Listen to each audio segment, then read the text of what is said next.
Olá, pessoal, sejam bem-vindos ao Elas Podem, um podcast feito por mulheres, para mulheres.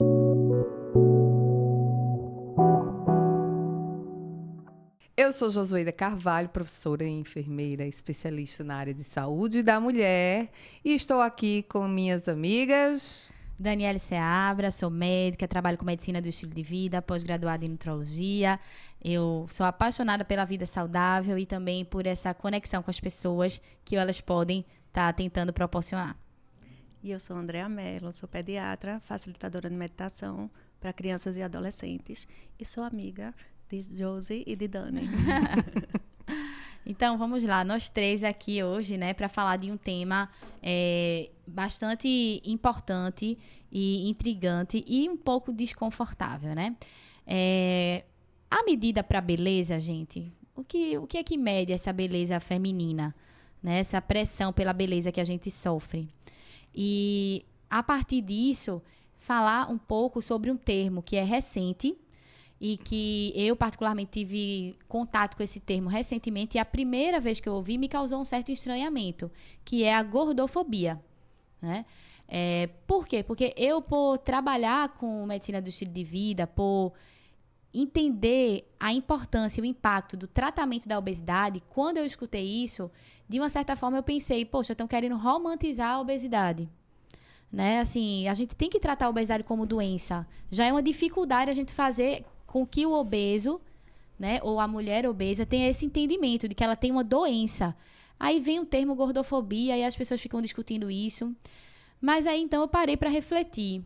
E foi quando eu vi que, na verdade, a gente precisa muito falar sobre gordofobia, porque justamente por a obesidade ser uma doença, é que a gente não pode estar discriminando, é que a gente não pode estar julgando, a gente não pode estar colocando rótulos nas pessoas que têm aquela doença.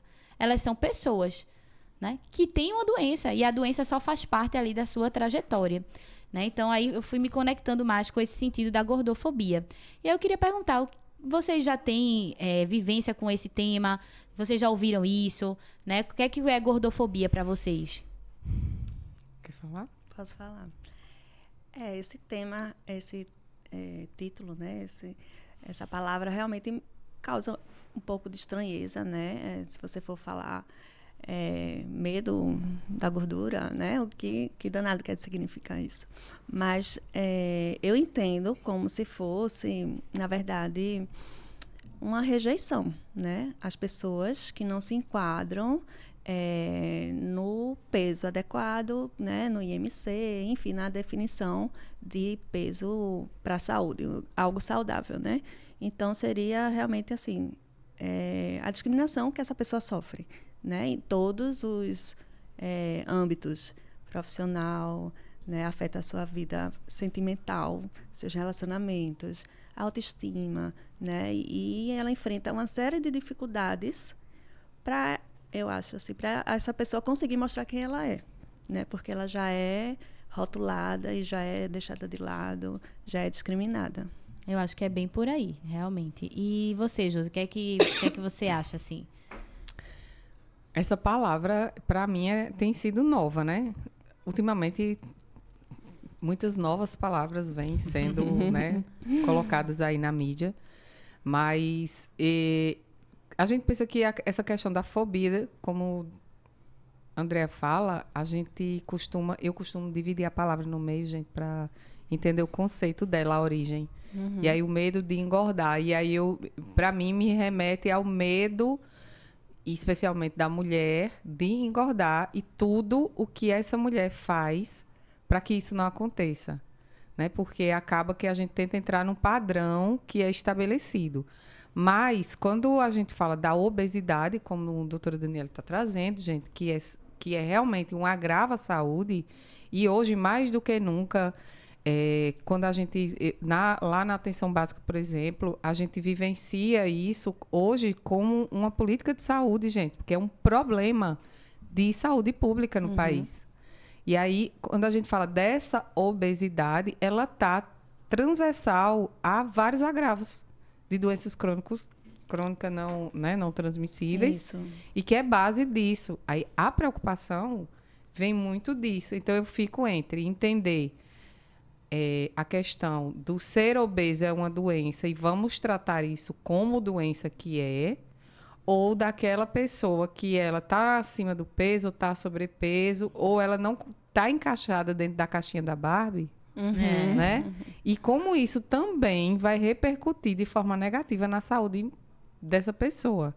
Inclusive, eu queria fazer já uma observação aqui para vocês. Eu anotei ontem, para não esquecer, um atendimento, Dani, que eu fiz na unidade, que uma mulher, né, de 35 anos, acima do peso, ela muito entendedora, e ela falou, é a primeira vez que eu vou fazer um exame de prevenção e vocês não estão falando sobre o meu peso.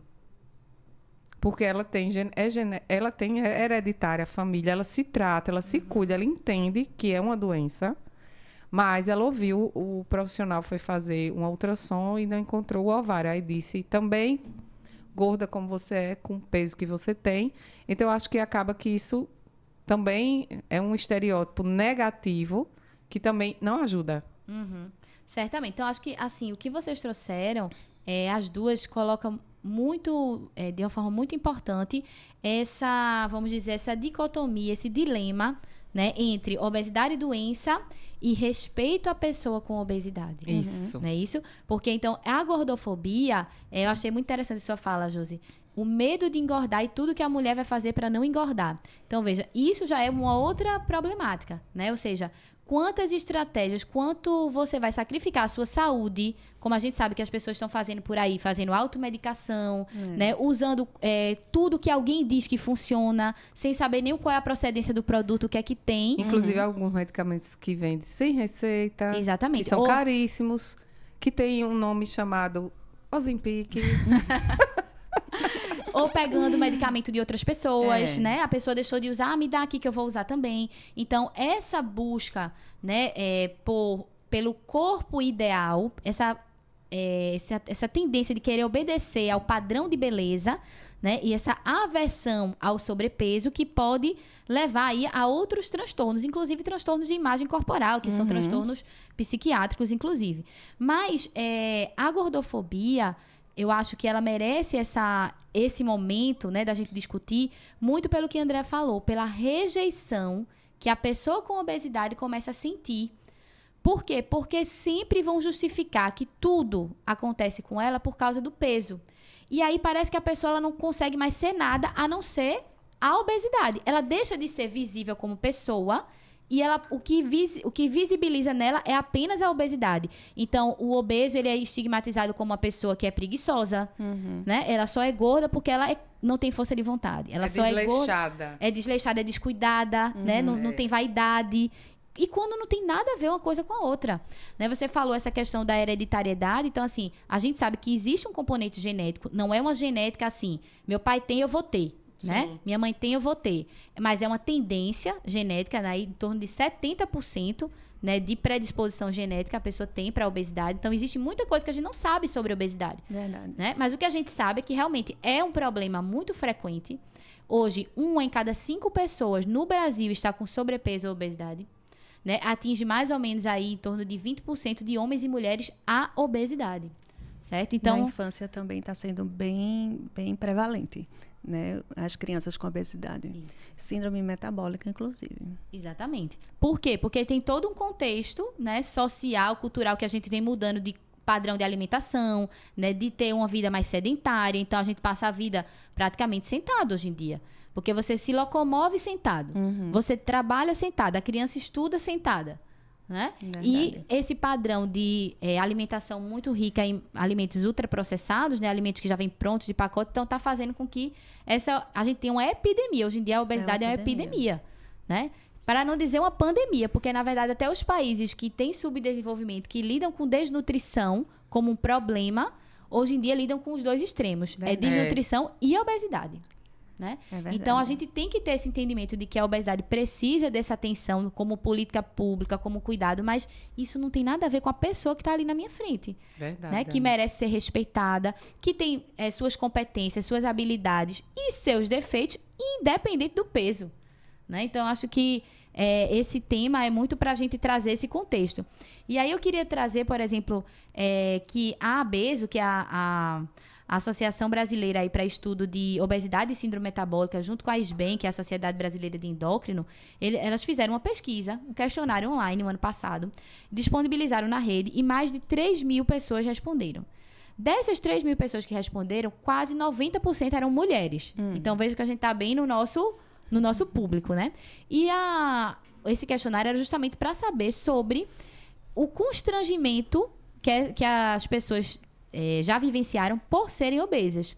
E aí, veja que interessante que 85% das pessoas disseram já ter sofrido algum constrangimento por causa do seu peso. E o dado que eu achei mais interessante ainda é que 72% desse constrangimento tinha acontecido em ambiente familiar. Era por familiares, né? Então, essa coisa da gente estar sempre julgando o comportamento do outro, né? Tá naquele momento da convivência e aí você tá olhando pro que o outro vai comer, tá olhando pro que o outro vai fazer, né? E fica julgando isso e constrangendo essas pessoas.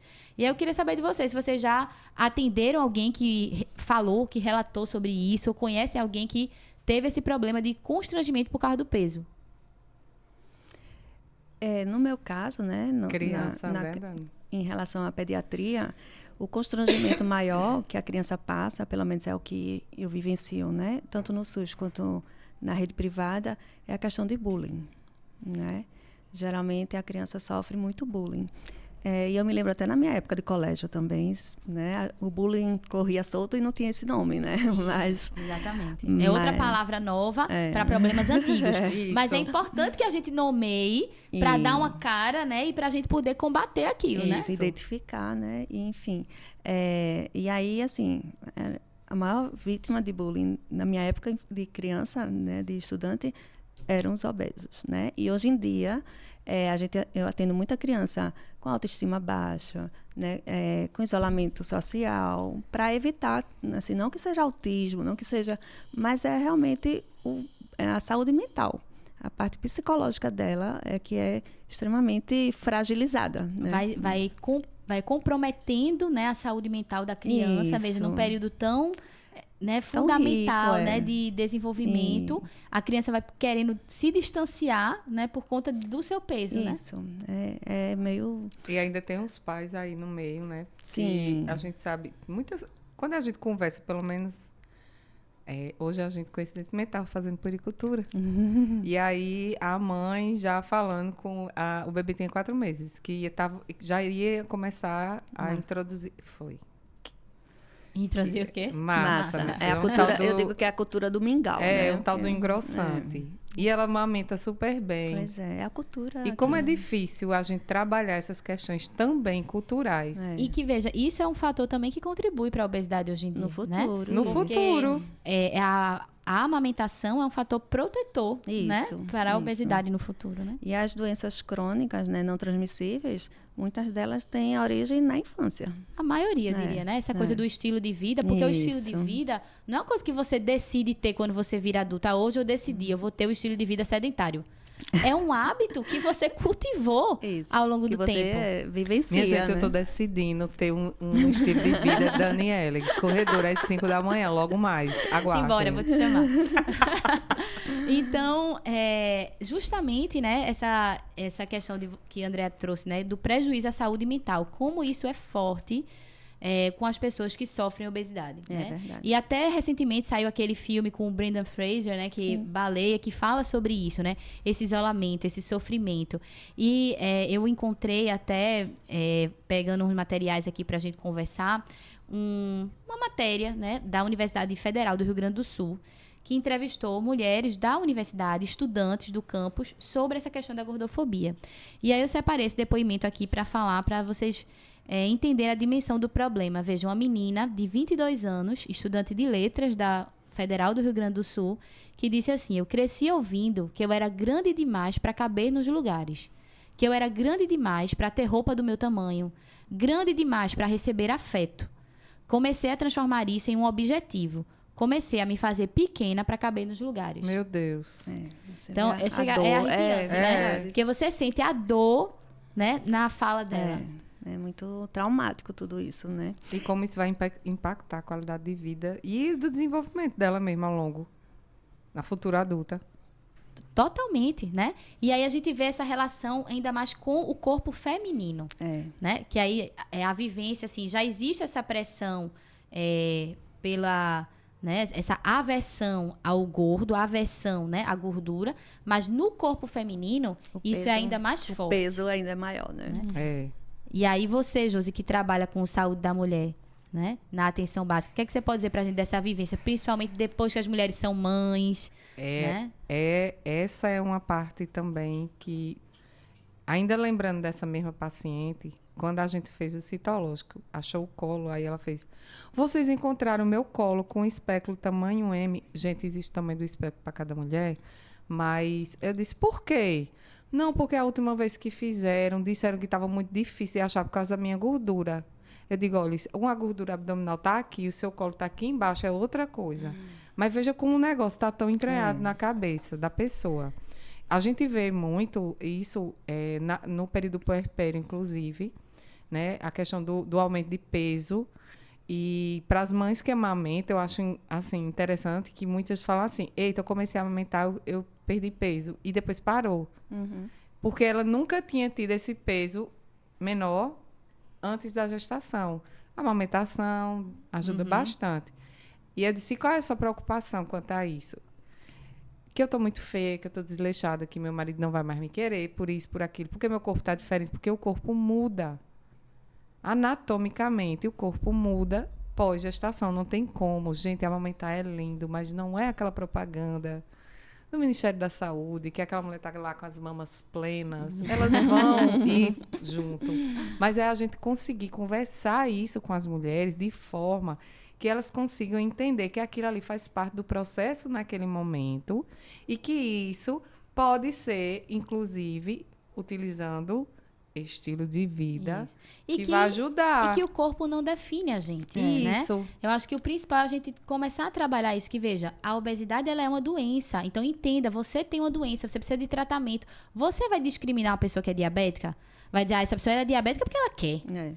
Quando o diabetes tipo 2 é muito produto do estilo de vida, isso, né? Vem junto com a obesidade. Essa pessoa é hipertensa porque ela quer. Ninguém diz isso, mas a hipertensão vem do estilo de vida. A maioria das vezes a hipertensão é essencial, a hipertensão primária, né? Essa que é mais frequente, ela é produto de um estilo de vida, né? De um estilo de vida sedentário, né? Uma outra característica, Dani, para não esquecer, gente, é a mulher no climatério e na menopausa, que ela tem a questão hormonal, que infelizmente isso também impacta, né, na questão da gordura abdominal, e ela tem mais dificuldade para, né, conciliar e perder esse peso, e ela se culpa muito por causa disso e acha que a vida acabou também por conta disso. Isso. Impacta, e é interessante essa sua fala, Josi, porque você falou, né? O corpo muda depois da gestação, no puerpério. Na verdade, o corpo muda o tempo todo, né? A gente tem momentos que são mais marcantes, mas assim, ele muda da infância para a adolescência, ele muda da adolescência para a vida adulta, ele muda da vida adulta para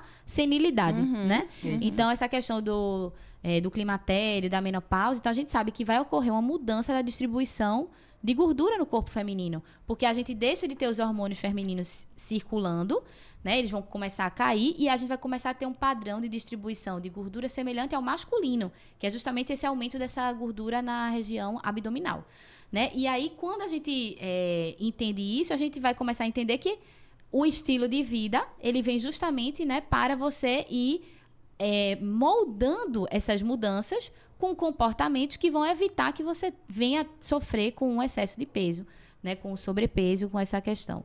Mas é bastante importante que a gente entenda que isso não é culpa, né, da pessoa obesa. A doença é uma doença multifatorial, ela decorre de vários fatores, né, genéticos e ambientais, e que as pessoas merecem ser respeitadas, né, e enxergadas no seu potencial, seja seu potencial profissional, seja nas suas qualidades afetivas, pessoais, independente do peso, né? E aí, outra questão interessante que recentemente a gente viu na mídia foi de um jovem, né, esse ano, né, de 25 anos, que faleceu na porta de um hospital, né, em São Paulo, Foi. porque não tinha atendimento, Não tinha uma maca. não tinha uma maca para ele ser atendido porque ele tinha excesso de peso. Ele era um grande obeso, né, tinha uma obesidade grau 3, uma obesidade importante, e disseram que não tinha esse atendimento, né, para ele, porque o hospital não tinha estrutura. E aí a gente vem com o que você falou, veja, a gente, em termos de política pública, sabe que precisa combater a obesidade. Mas a gente tem que dar atendimento e suporte às pessoas com obesidade. Estrutura e, principalmente, minha gente, qualificação profissional. Exatamente. Né? Para a gente, como profissional de saúde, entender que é um processo que precisa ser falado e respeitado e não culpabilizado, que é o que muitas vezes é o relato de muitos pacientes. Porque aí a Andrea pode até falar que lida com criança, porque a gente muitas vezes sabe muito pouco de psicologia, né, Josi? O profissional de saúde que não é psicólogo sabe muito pouco. E aí quer tratar todo mundo na pressão. Então a gente vê muito isso com criança, né? Quer botar a pressão para a criança seguir aquela regra na base do terrorismo. Do terrorismo. Exatamente. Fala um pouquinho dela sobre isso, assim. Qual seria uma estratégia para a gente abordar isso com a criança? Essa questão, a criança que está com sobrepeso, está acima do peso, né? Que de repente pode estar sofrendo bullying. Como é que a gente pode abordar isso, né? Para essa criança ir mudando esse comportamento sem ser no terrorismo?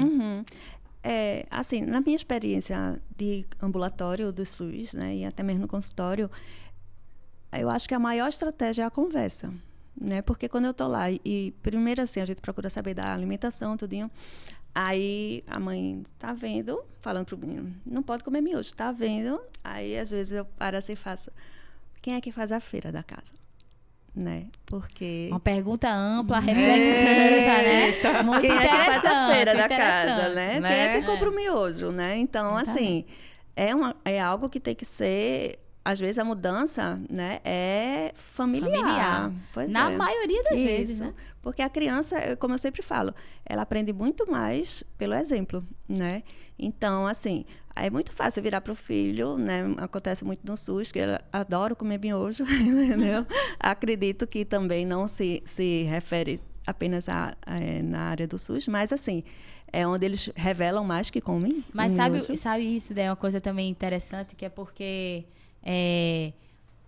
o alimento ultraprocessado, muitas vezes, ele é mais barato. Exatamente. Então, às vezes, é o que a pessoa pode comer. Né?